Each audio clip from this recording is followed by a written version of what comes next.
کبھی کبھی غفلت چڑھ جائے نا تو ان اللہ والوں کی باتیں بڑا اثر کرتی ہیں. میں نے بھی کچھ چیزیں رکھی ہوئی ہیں، جب دل میں محسوس کرتا ہوں نا کہ کوئی غفلت چڑھنے لگی ہے تو میں پڑھتا ہوں لوگوں کو کھول کے. میرے محبوب پاک کے صحابہ میں سے ایک نام حضرت سعید بن عامر کا بھی ہے. گورنر بنایا تھا یا عامل بنایا تھا حضرت عمر نے انہیں ایک صوبے پورے کا.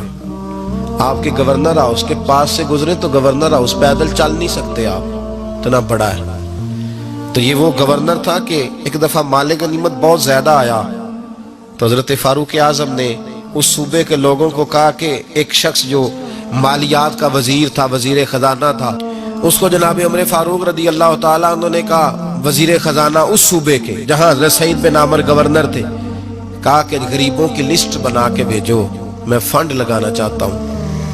تو جب لسٹ بن کے آئی تو چوتھے نمبر پہ گورنر صاحب کا نام بھی لکھا تھا. تو حضرت عمر فاروق رضی اللہ تعالیٰ عنہ نے حضرت سعید بن عامر سے کہا یار تو غریب تھا، مجبور تھا، تنگ دست تھا، تیرے صوبے کے لوگ کہہ رہے مجھے کیوں نہیں بتایا؟ حضرت سعید لگے عمر پہلے تو وہ بندہ مجھے بتا جس نے میرا پردہ کھولا ہے. تو بندہ تو بتا، میں جانوں میرا رب جانے، میں غربتوں کے رونے چوکوں میں کھڑا ہو کے نہیں روتا. میرے پاس کو رنج و علم ہو تو میں اپنے رب کی بارگاہ میں عرض کرتا ہوں، میں اپنے محبوب کو بتایا کرتا ہوں، میں غربتوں کے رونے دنیا داروں کے سامنے نہیں روتا. حضرت عمر گئے گورنر صاحب کے مقرر کرنے کے بعد 2-4-5 مہینے کے بعد جب حضرت سعید بن عامر کی گورنری کو تھوڑا وقت گزر گیا تو حضرت عمر کا طریقہ تھا، گورنروں کا پتہ کرتے تھے. آپ کا طریقہ یہ تھا کہ جس علاقے کا گورنر ہوتا اس کی جامع مسجد میں سب لوگوں کو جمع کرتے اور پھر گورنر کو بھی بلاتے تو کہتے کوئی شکایت ہے گورنر کی تو بتاؤ. مسجد میں جمع کیا، لوگ اکٹھے ہو گئے. حضرت فاروق اعظم رضی اللہ تعالیٰ عنہ نے فرمایا گورنر کی کوئی شکایت ہے تو بتاؤ. تو صوبے کے لوگ کہنے لگے 4 شکایتیں ہیں گورنر صاحب کی. سننا ذرا دل کھول کے، 4 شکایات. کون سی؟ کہ پہلی شکایت یہ ہے کہ جب یہ نئے نئے آئے تھے تو فجر کے بعد مسجد میں بیٹھ جاتے تھے، جس کا دل کرتا تھا مل لے. اب یہ فجر پڑھ کے گھر چلے جاتے ہیں اور اشراق چاشت کے وقت 8-9 بجے آتے ہیں. دوسری شکایت یہ ہے کہ یہ پہلے رات کو بھی ملتے تھے، اب صرف دن کو ملتے ہیں، رات کو نہیں ملتے. اور تیسری شکایت یہ ہے کہ ہفتے میں ایک دن ملتے ہی نہیں. چوتھی شکایت یہ ہے کہ کبھی کبھی روتے ہیں تو بے ہوش ہی ہو جاتے ہیں. کتنی دفعہ ملے ہو اپنے ایم این اے کو؟ بولے کتنی دفعہ ملے ہو؟ ووٹ اپنی مرضی سے دینا پر سوال کا جواب تو دو نا. کتنی خادم نہیں قوم کا؟ خادم نہیں، کتنی دفعہ ایم پی آپ کا حال پوچھنے آئے جس مسجد کے دروازے پہ بیٹھا ہوتا ہے؟ یہ گونگا بہرا اور اندھی جمہوریت ہے؟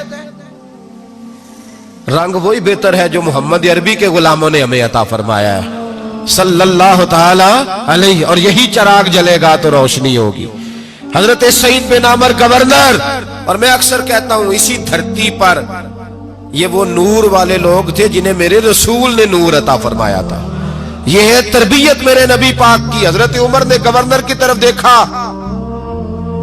فرمایا بتائیں جناب آپ کی شکایت آئی ہے. پہلی شکایت یہ ہے کہ آپ پہلے فجر کے وقت ملتے تھے، اب اشراق چاشت میں ملتے. حضرت سعید بن عامر رضی اللہ تعالیٰ عنہ کہنے لگے حضور اگر آپ نہ ہوتے کوئی اور پوچھتا تو میں کبھی نہ بتاتا. حضور میری مجبوری یہ ہے کہ میری بیوی بیمار ہو گئی ہے اور معذور ہو گئی ہے ٹانگوں سے. میں غریب آدمی ہوں، نوکر نہیں رکھ سکتا. اس بھلی مانس عورت نے 30 سال میری نوکری کی ہے، اب وہ بیمار ہو گئی ہے تو کیا میں اس کو چھوڑ دوں؟